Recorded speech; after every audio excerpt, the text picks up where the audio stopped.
I just wanted to say thank you so much for having me today, for inviting me to speak. It's such an honor and a privilege, and it's just so cool to be standing here, using my passions and what I love to do to be able to just share the love of Jesus and just serve others. So as Amanda was saying, my name is Justin, and my wife is also Amanda, different Amanda, and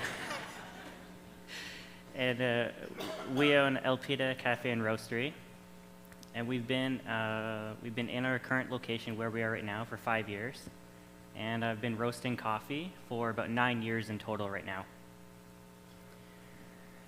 So I actually started it when I was in school, and that's actually how I met Mike. Unfortunately, Mike could not be here today, but I just wanted to say that I'm so thankful for Mike's friendship. He's truly a brother in Christ and just a great friend. He supports me, and I support him, and we're able to just call each other or sometimes visit occasionally, and we just chat, and he's able to give a different perspective, and I just really honor and value his friendship.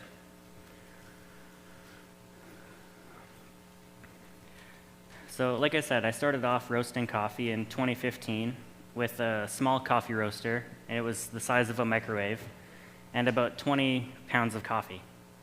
And I used to roast coffee 1 pound at a time, and it was a very long and drawn-out process. And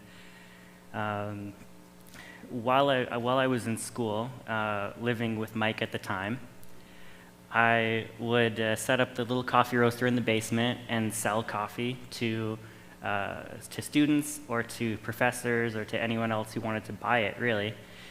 And they would often joke and kind of complain that I made the house and all the towels and clothes smell like coffee. So, yeah, it was actually quite the process from where I started to where I am right now. So I graduated from a master's college and seminary in 2017, and I began managing a coffee shop that same year. So we were managing a coffee shop called God Bless Canada Cafe. And let me see here. Yes, okay. Yes, we started managing a coffee shop called God Bless Canada Cafe. There was a very sweet couple. Their names were Rose and George, and they owned it. And they would often give out coffee and ice cream to people that were in need, and they would often provide lunches and hot dogs and things for kids that would come by during school. So after getting to know them for a couple years, and coming into the shop to buy coffee, to chat with them, because they were very nice, encouraging Christian people, I would ask them, and I'd say, hey, how does this work? How do you run a business? How do you go about finding a location? Like, what does it take to actually run a business? So one time she pulled me aside and said, hey, Justin, I've been thinking, I want to actually move down to Toronto. I want to be closer to the people that I'm serving and the people that are living in Toronto. I want to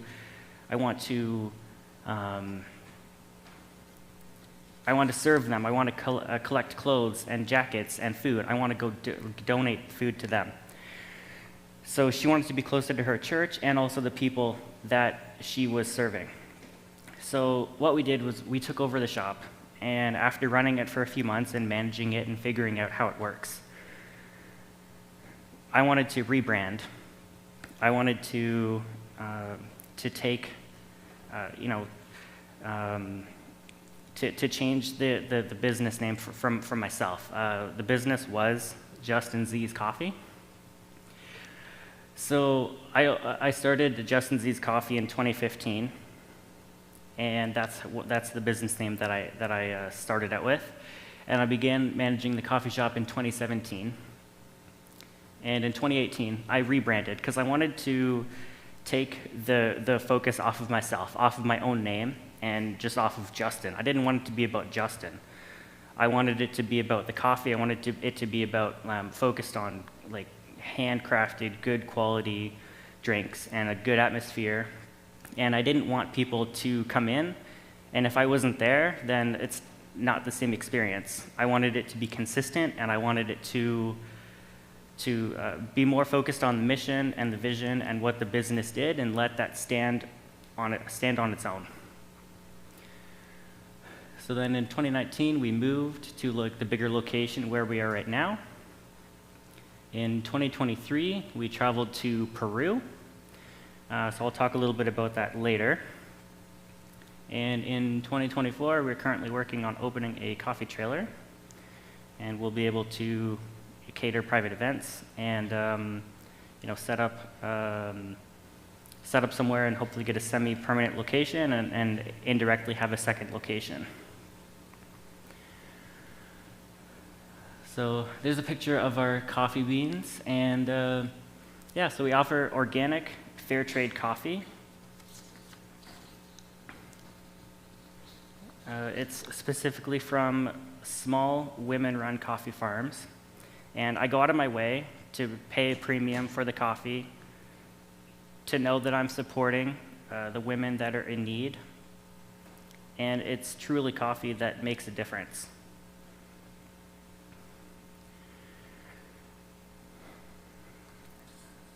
So I wanted to talk a little bit about 2 Corinthians. So Paul founded the church of Corinth in about 52 AD, and he left to continue on his ministry journey afterwards. He later got word about both the positive and the negative things that the church was doing. There's some positive things and also some shortfalls and areas of growth. So he ended up writing 2 letters to the church called 1st and 2nd Corinthians. And they could be summarized as Paul was writing letters to warn against division in the church, following false idols, and avoid teaching false doctrine. One of the things that the Apostle Paul was encouraging the church was to collect money for the poor and to help the less fortunate. So this can be read in 2 Corinthians 9, verse 10 and 11. For God is the one who provides seed for the farmer and then bread to eat. In the same way, he will provide and increase your resources and produce a great harvest of generosity in you. Yes, you will be enriched in every way so that you can always be generous. And when we take your gifts to those who need them, they will thank God.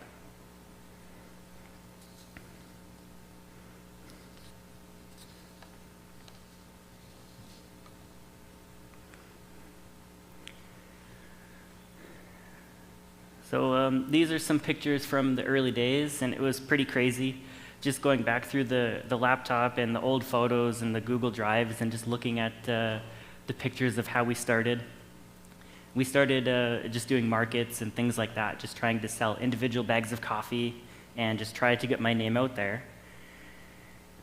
And we did multiple markets throughout the summer and Christmas markets and all that stuff. Anytime people needed donations, we would give out a bag of coffee and just try to build brand awareness. And it's wild to look back and to see how we started with a coffee urn and a folding table and a tent. And let me see. The power, there we go. Okay, so the little laser is working. So when we started managing the coffee shop from Rose, this was actually opening day. And we started with a $20 coffee urn and this little home espresso machine. I won in an auction for $40. And if you told me 7 years ago that I would have started a business, opened a shop, and now eventually just preach about the mission and what I'm doing, I would just thought you were crazy.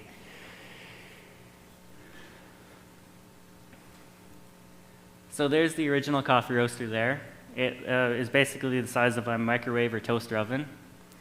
And since moving to our current location and being set up as Elpida, we had to buy a larger coffee roaster, and it's actually served us quite well, and thankfully it's in good running order and haven't had many major issues with it, so I'm thankful for that.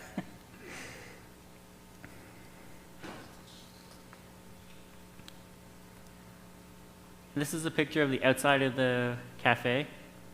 We have a little patio, a seating area. We have some gardens. We grow some plants in the summertime. And we just try to make it very warm and appealing and just like a nice place to go, like you want to go there. This is a picture of the inside of the store. We have some shelves set up. We offer local products from different kinds of teas and coffees and equipment like teapots, coffee makers and other accessories. And we have some really nice handcrafted mugs from a lady who lives nearby.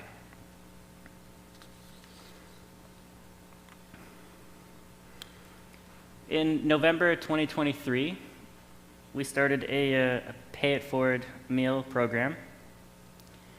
And customers could come in, and as they're buying a coffee, they could also purchase a meal for someone else who is in need. And they could customize it and pick a coffee and a grilled cheese or a tea and a bagel. It could be whatever. We're just thankful that people are willing to pay it forward. And we print out the receipts, and we hand it to the customer, and they pin it up on the board. And anyone can come in and can take a meal from the board. They give us the receipt. We make the meal, no problem. And there's been so much great positive support from the community, from our customers, and also from a couple local churches. They've given us some money as well to put towards the meal program. And since November, we've given out over 400 meals.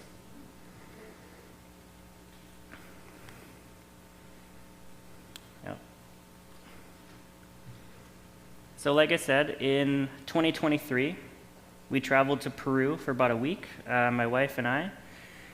We met several other coffee roasters and people that were in the business and the industry. And we traveled and we visited 3 coffee farms. And it was amazing to just visit and meet the women who own and work on the farms. And the Cafe Femenino program, it takes a very unique approach to working with them. There's a list of requirements that the farmers must do is show and prove that it's organic and continues to be organic coffee. And another thing is that if it's a husband and wife team, like people that own the farm already, one of the requirements is that the land be transferred over to the women coffee farmers, to the wife, and just ensure that it will stay in the family for generations. So they are fighting poverty and cycles of abuse by strategically working with the women. And we've met women, we met some of the ladies who work on the farm, and they actually fled from abuse or life-threatening situations, and they saw the farm was a safe place to live and to work and just be taken care of. So it's like a safe haven or like a pillar in the community where people could go and know that this is a safe place.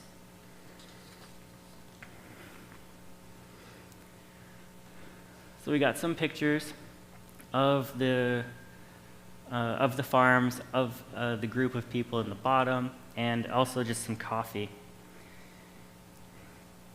And the lady in the middle with the baby cow, her name is Sabina. She's one of the founders of the Cafe Femenino program and a past president of the organization.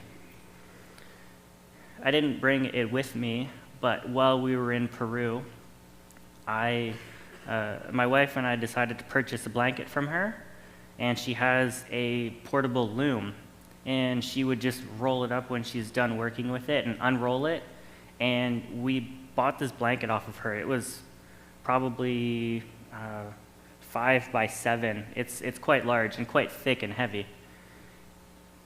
And throughout the time that she worked on it, on and off, while she was farming and tending her family and doing other things, it took her over 4 months to complete the blanket. So she was just super dedicated, and we love it. It's such an awesome piece and like a memorable piece from the trip.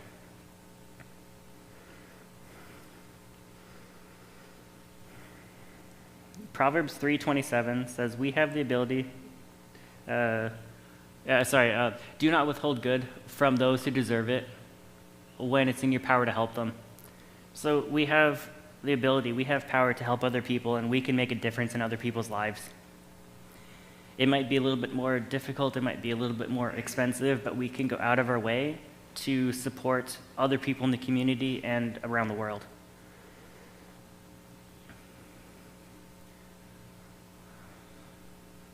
So we also work with businesses in the community, local businesses. Part of our business revenue comes from wholesaling coffee. So we'll roast it in the giant commercial coffee roaster, and then we'll wholesale it to other restaurants and businesses and coffee shops and people that just want to purchase good quality coffee that's making a difference. So there's some pictures of our coffee bags, the different private labels that we've done with other businesses. And we also have what's called a charity blend, as you can see in the bottom corner there. So the charity blend coffee, we donate 50% of the profits from the coffee to local nonprofits and like the food pantry.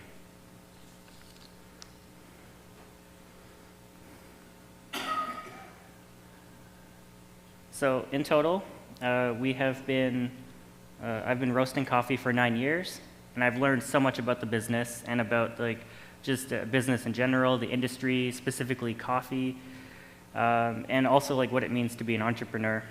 Because I started out and I didn't know anything. We rebranded as Elpida 5 years ago, and I'm very happy with the brand recognition that we built. With the different local businesses that we wholesale coffee to and partner with, there's over 28 collaborations in total. We have some special products, including coffee honey, lavender coffee, private labeled coffee blends for other people, and also chocolate-covered coffee bars. So we try to partner with as many people as we can and also just offer really unique, tasty products.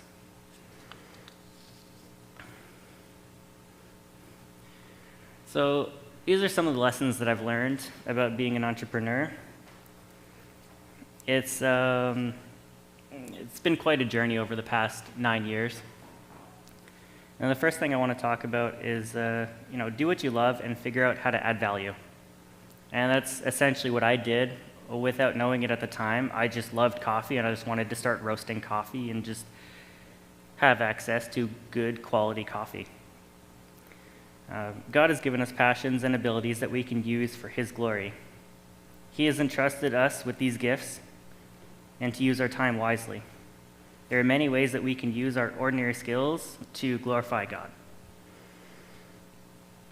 1 Peter 4, 10, and 11 says, "God has given each of you a gift from His great variety of spiritual gifts. Use them well to serve one another." You can use your gifts of hospitality to serve others and make them feel welcomed. I definitely feel like hospitality is one of my gifts. It doesn't mean, that you have to go out and start a business or, start a second career or anything like that. You can also volunteer your time at the food pantry, the food bank, or any local nonprofit and just make a difference. Another thing I've learned is that you need to have a why bigger than yourself. And it's so important to understand your why, the reason why you do something. It'll be like an anchor in your life, your career. It will help give you the motivation to keep going when life gets tough. And there have been times in the early days, in the first year that I opened, I would open up and brew the coffee, get ready for the customers, and turn the lights on and everything. And in one day, a 6-hour period, I sold a single coffee. So I had so much time to sit and think and contemplate and wonder why I'm doing what I'm doing.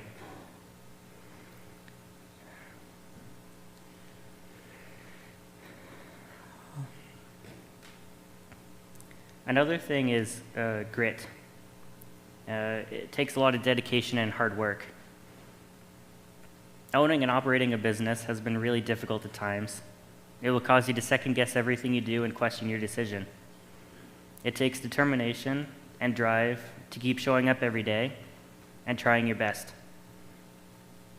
You will go through difficult times that will push you closer to your support system, your family, and closer to God. Another important aspect is networking, surrounding yourself with successful people and other people in the community. You'll go through stages of imposter syndrome where you don't feel like you belong or you fit in.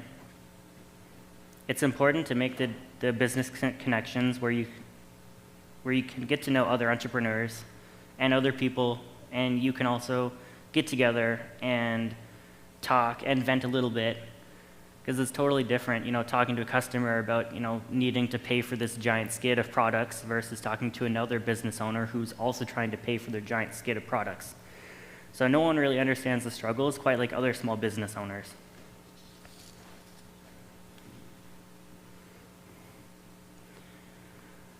So lessons as a Christian business owner, I wanted to bring it home just a little bit.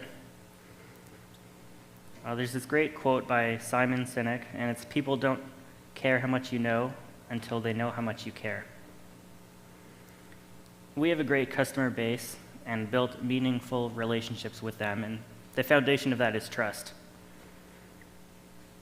There have been times where people have come in to the cafe and they buy drinks, and you get chatting with them, you ask, do you have any plans for the day, or what are you doing, or things like that, because it's just nice to know what other people are doing. And through that, you can also network. You find out people are electricians or people are plumbers, and then you can help connect customers together to give them additional business. And there's been times where I'll say, how are you doing today? And people just start crying. And the first couple times, it was just shocking to me that all it took was one simple question of just genuinely asking, how are you doing? And people just began to weep. People sometimes need a moment to let their emotions out and just cry in a safe place. And they need to have trust in you, knowing that it's okay to be vulnerable.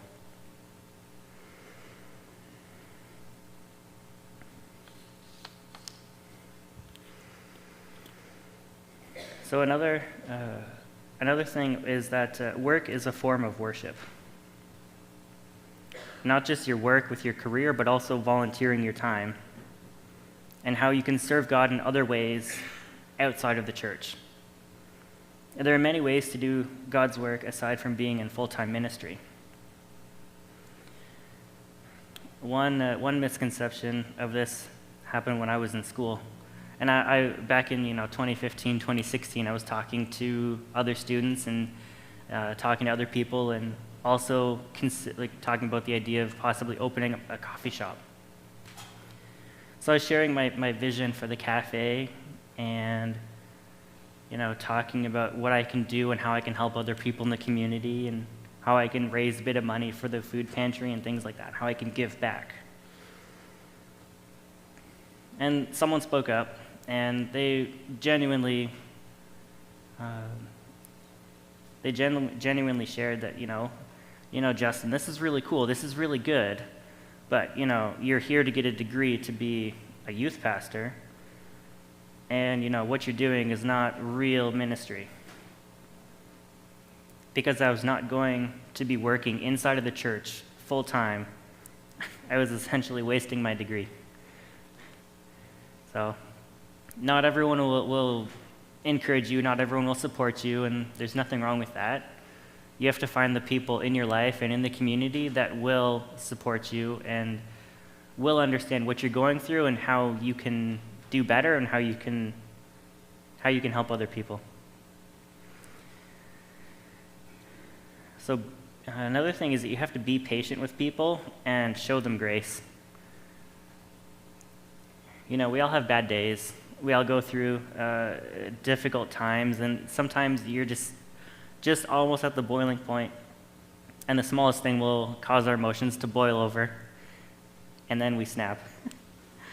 So I understand that, and I try to be incredibly patient, you know, when talking to people, when serving other people, or even just at the grocery store.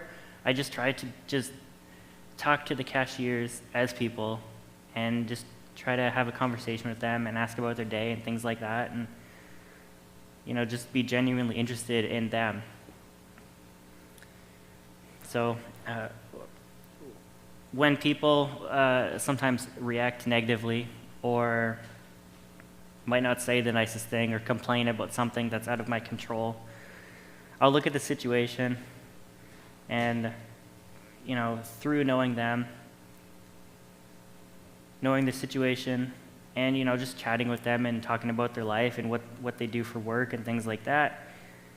You know, they might be having a bad day at work, their kids might be misbehaving, they might be arguing with their spouse. You know, through all this, I just try to you know, turn the other cheek and just not let the complaints or you know, the negative things get to me. I just try to just let it roll off. So I try to be gracious and patient and show love when someone is being rude or complaining about something that's out of my control. And this happens very, very rarely, thankfully. Like, we have some amazing customers, but 99 people are great, and then there's the one that will drive you crazy. So nobody say amen. Another thing is volunteering your time. There's been so many opportunities to be a light, to be a good, positive role model, not just by starting a business, but by volunteering your time, joining clubs or groups, and just being out in the community. And I'm not talking about, you know, just the 25, 30-year-old, like younger people who want to go and start a business. You know, even for the parents and grandparents, like, you guys have wisdom, you guys have experience. You guys can come and talk to us, talk to the younger people and say, you know, this is what I did, or this is what I think you should do, or if you go out and do this, what are the consequences of that? Like, you guys have so much wisdom, and you can share it with the younger generations.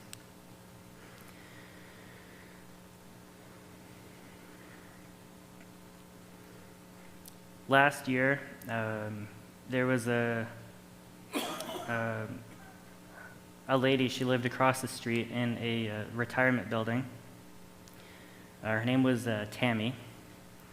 She was such a sweet lady. She'd come in once or twice a week and buy a drink, and we get to chatting and things like that. So we built up a bit of a relationship with her.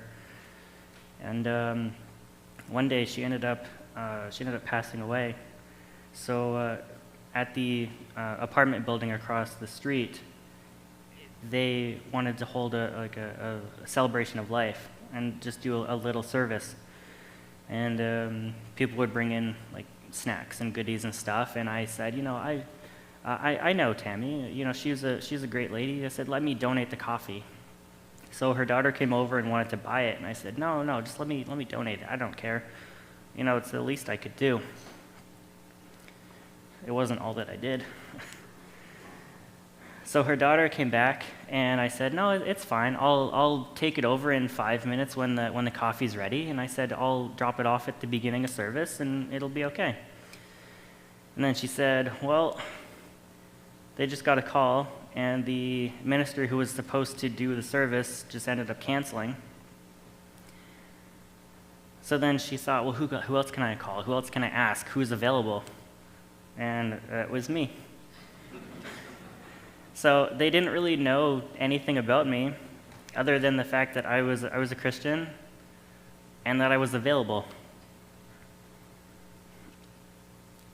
So I after getting that request, I ran into the back, and I prayed for a couple minutes, and I was just praying for just wisdom and just encouragement. And I Googled how to run a funeral service.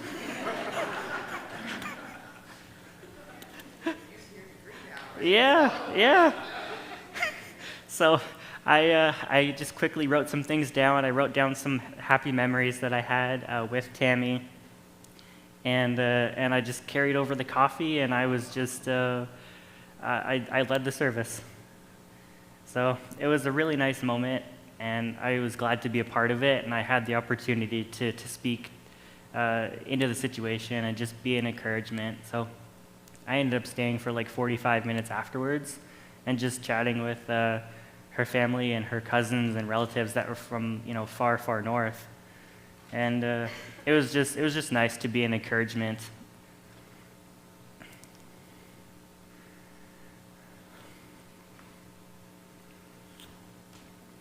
So ultimately, we want to support the local community and support the people who support us. The community of people around us are the ones who make the decision to walk in and buy a coffee and support us financially. If they did not choose to come in and buy a coffee, then we'd go out of business pretty quickly. So the local community is so important. And like I said, we'll gladly pay premium for the coffee if it means supporting these women and help provide financial security. We try to always support other local businesses and continue to network with them and try to connect people together to help one another to bring some additional business their way. And at the end of the day, we want to follow His will. And at the end of the day, I want to hear, "Well done, good and faithful servant."